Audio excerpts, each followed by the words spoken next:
সারাদিনের নিউজ বৃত্তান্তে আপনাদের স্বাগত। সারাদিনের বাছাই করা খবরের আপডেট নিয়ে আপনাদের সঙ্গে আমি অনিন্দিতা।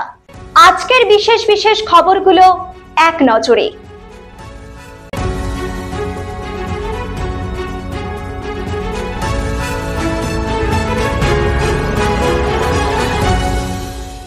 সারাদিনের নিউজ বৃত্তান্ত নিবেদন করছেন প্রিন্ট জুয়েলার্স, সোনা যা সর্বক্ষণের।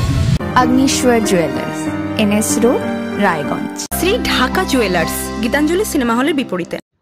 উত্তর মালদার তৃণমূল প্রার্থী প্রসূন বন্দ্যোপাধ্যায়ের সমর্থনে আগামীকাল মঙ্গলবার দুপুর 1টা নাগাদ হরিশ্চন্দ্রপুর থানার তুলসীহাটা বীরেন্দ্র কুমার মৈত্র উপবাজার চত্বরে জনসভায় আসছেন মুখ্যমন্ত্রী মমতা বন্দ্যোপাধ্যায়। ইতিমধ্যে হেলিপ্যাড তৈরির কাজ শেষ হয়েছে। জোরদার চলছে সভা মঞ্চ ও প্যান্ডেল তৈরির কাজ। সোমবার সকালে মমতা বন্দ্যোপাধ্যায়ের নিরাপত্তা বাহিনীর টিম হেলিকপ্টার ট্রায়াল করলেন। হেলিপ্যাড যতটা সুরক্ষিত তা খতিয়ে দেখেন প্রশাসনিক আধিকারিকরা। এদিন পাশাপাশি পরিদর্শনে গিয়েছিলেন পশ্চিমবঙ্গ সরকারের প্রতিমন্ত্রী তাজমুল হোসেন, সঙ্গে ছিলেন জেলা সাধারণ সম্পাদক মঙ্গল উদ্দিন, বুলবুল খান, কৃষি কর্মাধ্যক্ষ রবিউল ইসলাম, পঞ্চায়েত সমিতির সদস্য স্বপন আলী সহ তৃণমূল নেতা কর্মীরা। বহুদলীয় গণতান্ত্রিক ভারতবর্ষের নির্বাচন হলো সবথেকে বড় উৎসব এবং প্রচার হলো এই উৎসবের একটা প্রধান দিক। আর বিভিন্ন দলীয় পতাকা হলো প্রচারের প্রধান উপকরণ। ভোট এলেই আমরা দেখি শহর সেজে ওঠে বিভিন্ন রাজনৈতিক দলের পতাকায়। গাছে, দেওয়ালে, দোকানের চালায় শুধুই রং বেরঙের পতাকার ভিড়। ছোট ফুল, বড় ফুল, হাত কাস্তে কি নেই তাতে। কিন্তু যেই নির্বাচন শেষ হয় তখনই সেই সব দলীয় প্রতীক হয় ভুলুণ্ঠিত। ওইসব দলীয় পতাকার স্থান হয় রাস্তায়, নর্দমায় বা আবর্জনার স্তূপে। সাধারণ মানুষ তো দূরের কথা, দলীয় কর্মীরাও পাশ মারিয়ে চলে যান সেই দৃশ্য দেখে। অনুমান এও এক ধরনের নৈতিক অধঃপতন। আর এই নৈতিক অধঃপতনের বিরুদ্ধে সোচ্চার সমাজের বুদ্ধিজীবীরা। দলীয় কর্মীদের প্রতি তাদের আপিল, সযত্নে রাখুন আপনাদের এই রঙিন আবেগকে।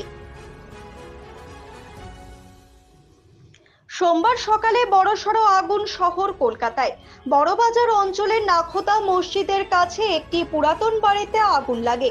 ঘটনাস্থলে দমকল বাহিনী ও কলকাতা শহরের মেয়র ববি হাকিম ও স্থানীয় কাউন্সিলর পৌঁছান। মোবাইল প্রযুক্তির যুগে ধীরে ধীরে বই বিমুখ হয়ে যাচ্ছে নতুন প্রজন্ম। হারিয়ে যাচ্ছে বই পড়ার অভ্যেস। এই কারণেই বই পোকা থুরি বই প্রেমীদের মন খুব একটা ভালো নেই। ঠিক এরকমই শহরের এক পুস্তক প্রেমী প্রিয়রঞ্জন পাল নিজের বাড়িতে খুলে ফেলেছেন একটা লাইব্রেরি। রায়গঞ্জ করোনেশন উচ্চ বিদ্যালয়ের শিক্ষক প্রিয়রঞ্জন বাবুর লাইব্রেরিতে প্রায় 3 শতাধিক বই রয়েছে। আর এই বইগুলি তিনি সাধারণ মানুষের পড়ার জন্য খুলে দিয়েছেন। বাড়ির ব্যালকনিতে নিজের শিক্ষাগুরু দিলীপ নারায়ণ লাহিড়ীর স্মৃতিতে চালু এই লাইব্রেরির কোনো বিশেষ নিয়ম নেই। নিজের নাম নথিভুক্ত করে আপনিও এখান থেকে বই নিয়ে পড়তে পারেন। শুধু প্রিয়রঞ্জন বাবু নিজেই নয়, এই লাইব্রেরি রক্ষণাবেক্ষণ করছেন তার স্ত্রীও। প্রিয়রঞ্জন বাবু জানালেন, অভিভাবকেরা যদি তাদের সন্তানদের সামনে মোবাইল বাদ দিয়ে বই পড়ার অভ্যাস করে তোলেন তবে আগামী প্রজন্ম নতুন দিশা পাবে।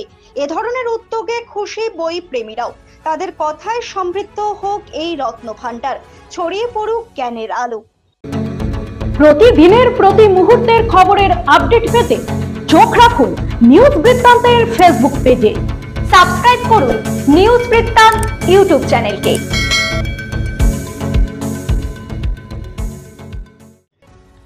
এবারে শালবাড়ি 1 নং গ্রাম পঞ্চায়েতের চানাডিপা এলাকা থেকে উদ্ধার হলো একটি মাঝবয়সী হরিণ।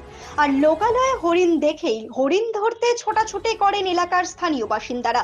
স্থানীয় বাসিন্দাদের তাড়া খেয়ে হরিণটি শেষ পর্যন্ত আশ্রয় নেয় ওই এলাকার স্থানীয় এক বাসিন্দার দিঘিতে। অবশেষে সেখান থেকে ধরে ফেলে হরিণটিকে স্থানীয় বাসিন্দারা।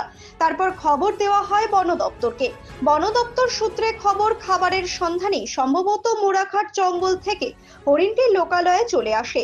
খবর পাওয়া মাত্রই বড় করে বেড়া সেখানে গিয়ে হরিণটিকে উদ্ধার করে প্রাথমিক স্বাস্থ্য পরীক্ষার পর সুস্থ থাকায় তাকে জঙ্গলে ছেড়ে দেওয়া হয়।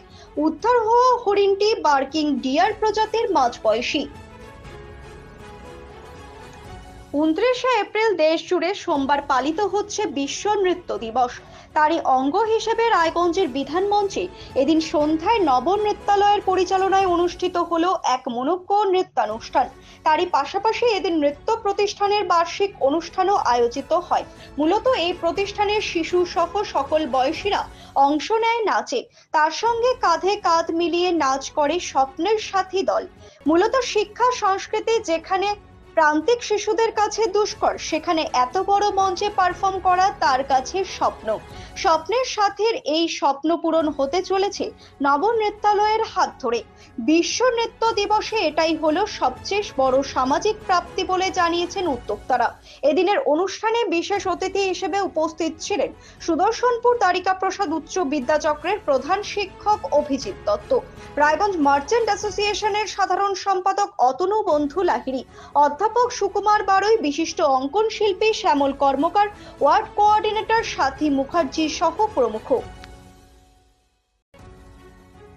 সকল স্তরের খেলোয়াড় ও শিক্ষানবিশদের এক যুগোপযোগী আধুনিক মানের ক্রীড়াঙ্গন হিসেবে টাউন ক্লাবকে উপহার দিতে চলেছে ময়দান কর্তৃপক্ষ। ইতিমধ্যে মাঠে স্থাপিত হয়েছে উন্নত মানের শৌচালয়, ক্যান্টিন ও পানীয় জলের ব্যবস্থা।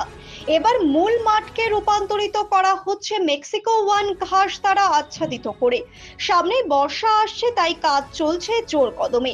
পুরো প্রক্রিয়াটি সম্পন্ন হতে 3 মাস সময় লাগবে বলে জানিয়েছেন তারা। এই ঘাস দিলে একদিকে যেমন খেলোয়াড়দের খেলতে সুবিধা হবে, তেমনি দৃষ্টিনন্দন হয়ে উঠবে মাঠটিও। জিম, শৌচাগার, বিশুদ্ধ পানীয় জল, ক্যান্টিন থাকার ব্যবস্থার পর বিদেশি ঘাস সমৃদ্ধ মাঠ হলে যে টাউন ক্লাব সহ রায়গঞ্জের মুকুটে নতুন পালক যোগ হবে তা বলাই বাহুল্য। সারাদিনের নিউজ বৃত্তান্ত আজ এই পর্যন্তই। সঙ্গে থাকুন, দেখতে থাকুন, চোখ রাখুন নিউজ বৃত্তান্তে। নিউজ বৃত্তান্ত, হলুদ নয়, স্বচ্ছ।